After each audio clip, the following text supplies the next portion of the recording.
Well, Gordon, it's been another devastating day in Israel. As part of the ceasefire, handing back hostages has been part of the process, dead and alive hostages. And overnight, 4 hostages taken in the October 7th attack were returned. The terror group said they belonged to Shiri Bibas and her sons Kfir, who was just 9 months old when he was taken hostage, and his 4-year-old brother Ariel, as well as the 84-year-old peace campaigner and journalist Oded Lifshitz. The fate of the Bibas family has come to symbolise the horrors of the October the 7th attack. The images of the petrified mother clinging to her 2 small red-headed children spoke to the barbarity of that day. But the body Hamas claimed was Shiri Bibas does not match her DNA, nor that of any other Israeli hostage. The terrorists have said her remains may have been mixed up with others they claimed were killed in an Israeli airstrike. Well, the Israeli government and the Israeli Defense Force have said it's a severe violation of the ceasefire agreement. Prime Minister Benjamin Netanyahu said, "We will act with determination to bring Shiri home, along with all of our captives, both the living and the fallen, and ensure that Hamas pays the full price for this cruel and evil violation of the agreement." It's thrown into doubt the peace deal between Hamas and Israel, which stopped the 18-month war in Gaza a few weeks ago. Now, just before we go to Henry Bodkin, our correspondent in Jerusalem, I do want to remember, as we all will, Oded, who was aged 84, and all his family and friends. Oded was murdered by Hamas, taken hostage on October the 7th. He was a journalist, a peace campaigner, and a friend to many Palestinians as well as Israelis. A few weeks ago, Camilla and I interviewed his daughter, Sharon, and we just wanted to play a clip of that episode in honour of her father. So my dad is a fiercely opinionated journalist and peace campaigner who is a wonderful father and grandfather to, he's got 11 grandchildren, a great-granddaughter who is 12. He always been very involved in the life of all of us, very supportive and loving. He'd been with my mom for 65 years. They lived in Nir Oz, which was a small kibbutz in the Negev, a mile from Gaza Strip.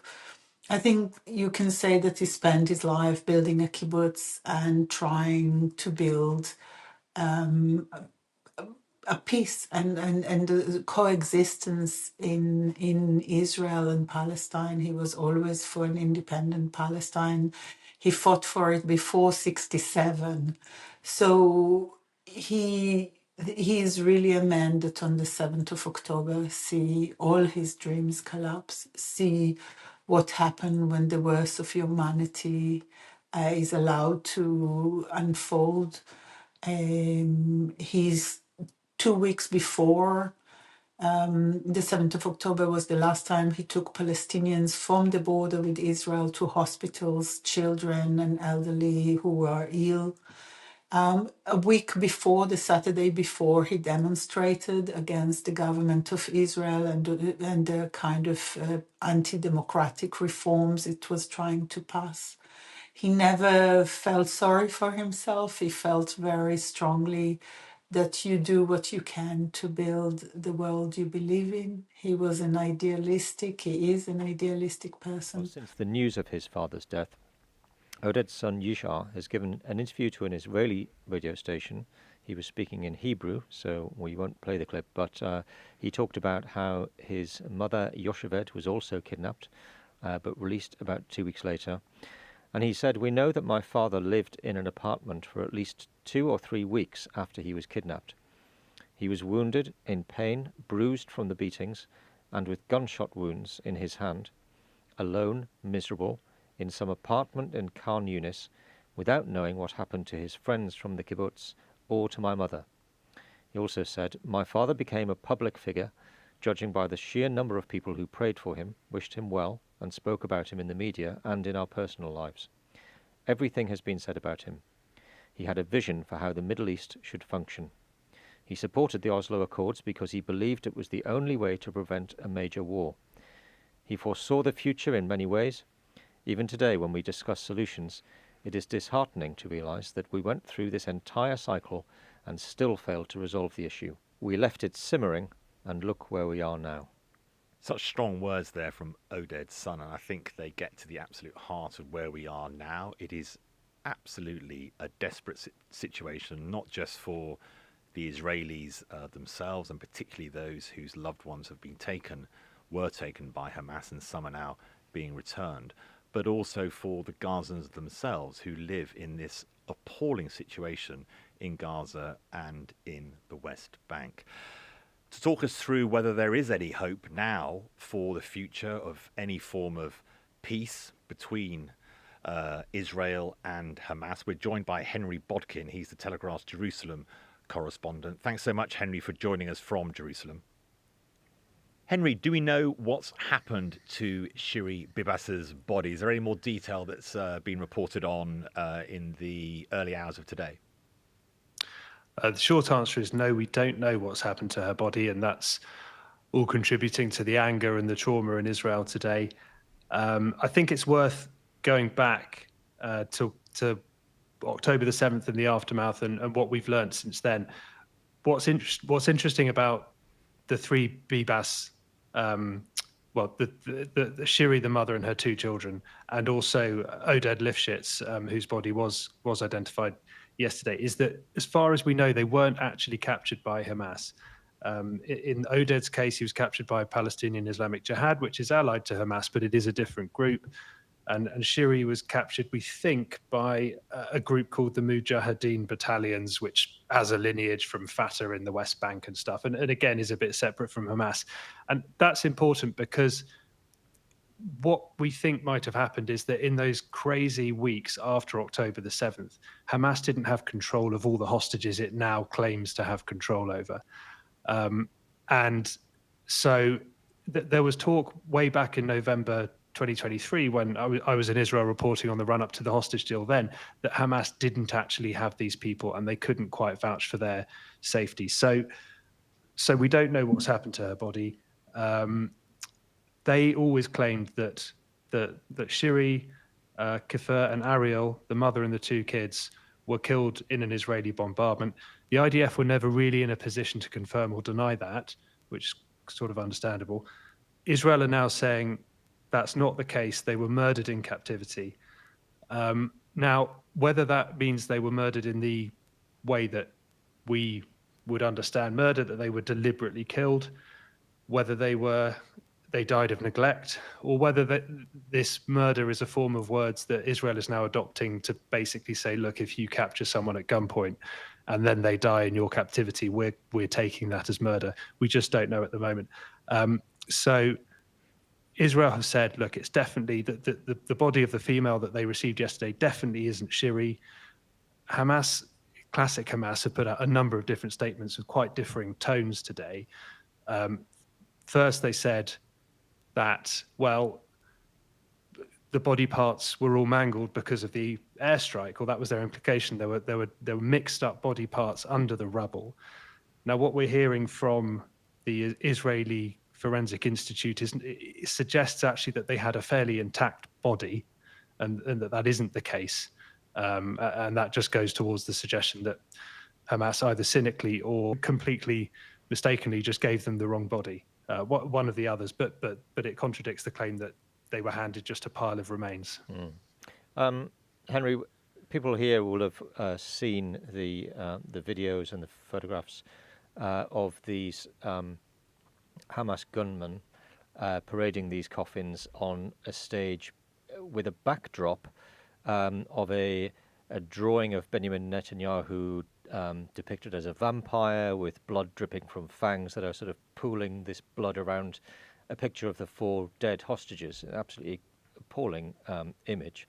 Can you just give us an idea of what the mood is in Israel, with not just for the fact that they haven't given the right body back, but that whole grim, gruesome, cruel theatre that they staged?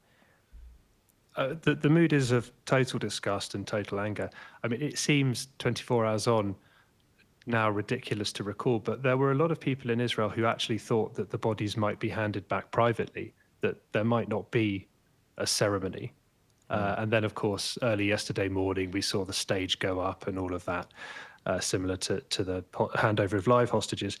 And so I think even among a society that knows Hamas well, certainly since October the 7th, there's been quite a lot of surprise and real disgust. I mean, the official language is very, very strong. Netanyahu said that they don't deserve to walk the earth. He's called for revenge. The president said, our hearts are in tatters. One minister said they're pure evil. Gideon Saar's quite interesting, the foreign minister, because his choice of language was quite interesting. He said that this shows Hamas's monstrous minds, and then he, as he has been in recent weeks, tried to broaden it out to the Palestinian people as a whole, and said, this shows that they need to be de-radicalized from their deep sickness, was the words he used. And of course, that goes towards Donald Trump's displacement of the Palestinians' vision. It's fair to say that just to finish off on that, whilst there's a huge amount of disgust and anger, the key thing is that the hostage families put out a statement very simply saying, please act wisely. And of course, they're looking forward to tomorrow when hopefully 6 more hostages will come out, and into the future, phase 2, possibly more. It seemed like an incredibly deliberately provocative thing for Hamas to have done.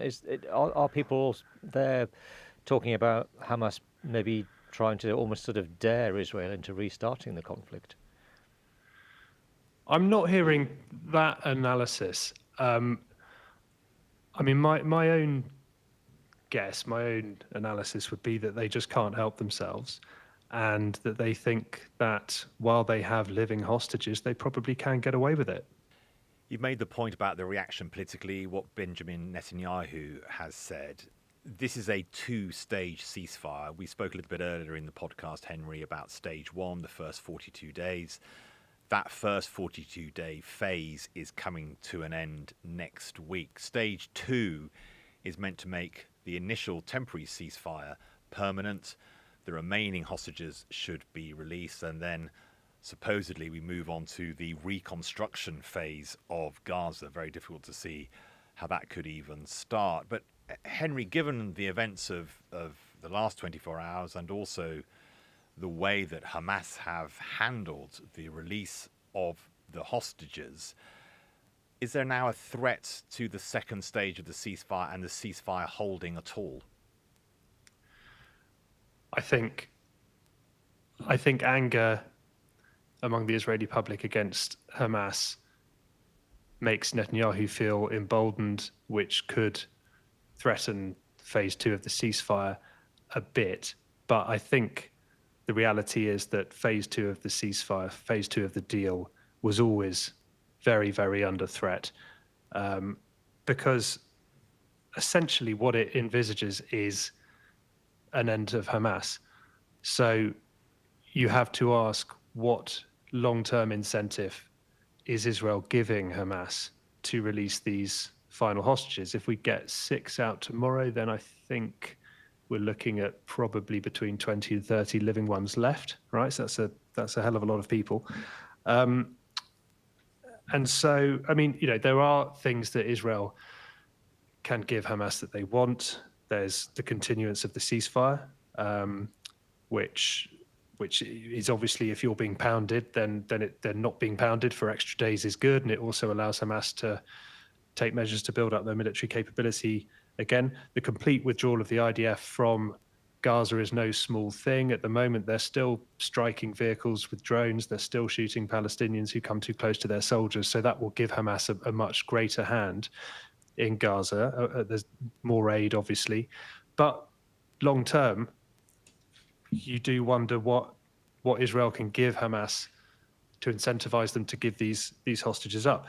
And so, I mean, I was at a press conference with Gideon Saar, the foreign minister, on Tuesday, and he set it out quite logically. He said, look, there's 3 options. Either we do agree a phase 2 deal before the end of phase 1, which I think is Saturday week, and then we go into phase 2, or we start fighting again, or, and I think this is probably what most people are putting their hopes on, they extend phase 1 So they basically just kind of agree to keep talking. I think Israel would love to think that they could get some more hostages out kind of under the phase 1 rubric, but I think that's probably quite unlikely. It's interesting to see how the talks are changing. So, I mean, Netanyahu has delayed starting to talk about phase 2 for almost 3 weeks, longer than technically he should have done. It was Stephen Witkoff, Trump's envoy to the Middle East, made quite a pointed statement on Monday, I think it was, on the 500th day of the war, saying, we need to get all these hostages out now. There's definitely going to be a phase 2. The next day, the Israeli government said, "Oh yeah, we'll start phase 2 talks this week." So it was seen as them being kind of blindsided by Washington. So Witkoff is now going to be chairing these talks, rather than America just being a kind of party to them. Netanyahu has removed the head of Mossad, removed the head of Shin Bet, that's the internal security agency, who were very, very steeped in the nuts and bolts of these talks. He's put in one of his own men instead, Ron Dermer, a minister, which was seen again as a worrying sign in some parts of Israel that Netanyahu wasn't serious about making them work. But I think the key thing is that Witkoff and Netanyahu are completely aligned that Hamas it's not just that Hamas can't have a role in a future Gaza government. Hamas cannot be in Gaza at all. So that's Henry, the negotiating. Isn't that the problem, Henry, for Netanyahu? One of his key war aims was the defeat of Hamas, and that just seems, from our external viewpoint, Henry, but put us right, that seems to be impossible. As Gordon was saying, we've had Hamas fighters parading not just themselves and their rifles, but also new trucks, new armaments. The defeat of Hamas appears to be as far away now as it maybe was, 3 or 4 months ago. Absolutely, and that's what's been so difficult politically for Netanyahu with these hostage handover ceremonies. Week after week, we see lots of Hamas people looking in fine fettle with their arms, with their vehicles.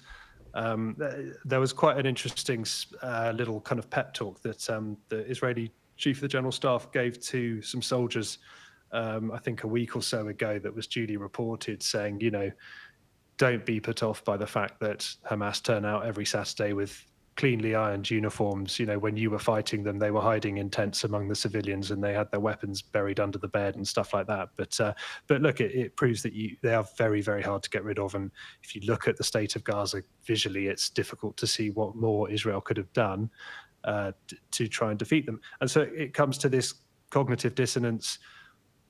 Were Netanyahu's war aims of getting the hostages back and also defeating Hamas, were they contradictory from the start? It's worth pointing out that in Israel, it's not just a case of a mainstream who just want the hostages back and want the war ended, and then a few nutters on the right who just want Gaza completely flattened and don't care about the hostages. Quite a lot of people do think that we are only where we are today in terms of some hostages being released because a lot of military pressure was put on Hamas. So there's quite a spectrum of opinion, but most people want the hostages out as soon as possible, and we'll just deal with the consequences later. There's a meeting today, Henry, isn't there, of Arab leaders in Saudi Arabia to discuss what they can come up with as an alternative to Trump's plan for American control of Gaza. What do you think we're going to hear as a result of those talks? I mean, there's a real concerted effort among these Arab states. So it's being hosted in Riyadh, and the main parties are Egypt, Jordan, and the UAE. The talk is about some sort of. So the starting point is obviously that Cairo and Amman and the whole of the Arab world have just said that Trump's plan is ridiculous and displacing the Palestinians from Gaza just shouldn't happen and couldn't happen.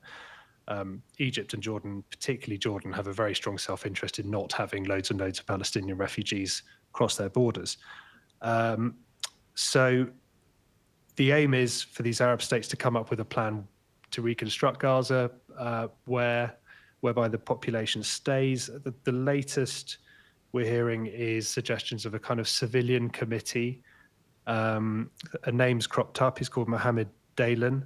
He's an ex-Fatah guy who's been living in the UAE for the last few years. He's well known and well respected in Gaza, and the thought is that he could command enough authority in Gaza and also get enough cash from the UAE to actually make a real difference with the reconstruction. It's all a question of whether the Israelis accept it, really. A suggestion was put earlier in the week, or maybe last week, that the Palestinian Authority in Ramallah could have some role, and that was just rejected outright.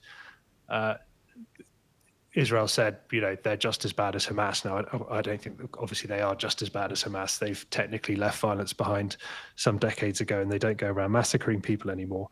But it's a question of, is there a formulation of Gazan self-government that Israel will accept? And it goes back to the Hamas point. They won't accept Hamas just not being in the administration in Gaza. They will only accept, they say, Hamas not being in Gaza at all, which raises the question, well, how can you get Hamas out of Gaza without displacing the whole population? The caveat to that is that, and this might be one of those things of people kind of briefing in a wishful thinking way, or trying to kind of affect it by briefing it, but people around these talks in Riyadh are briefing the Hebrew media here and other press that the Trump team is actually giving some warm vibes to this plan. And this kind of outlandish idea is building up that actually, if it seems a solid enough plan, then Trump might go for it and then impose it on Netanyahu, which would be a disaster politically for Netanyahu. Now, I really don't know whether Trump would do that, having stood up in the White House and said, we're going to turn it into a Riviera and a beautiful real estate opportunity and displace the Palestinians. Who knows? But that's what's being briefed out of Riyadh. Henry Bodkin, thank you so much for joining us from Jerusalem. Thanks very much. Great detail from Henry there, Gordon. Just one thing, we've been journalists for a long time, me even longer than you. And I remember reading about, I wasn't senior enough in the 1990s, but reading about the Oslo Accords between what was then the Palestinian Liberation Organization and Israel. And you mentioned them in your in the comments you read out from Oded's son.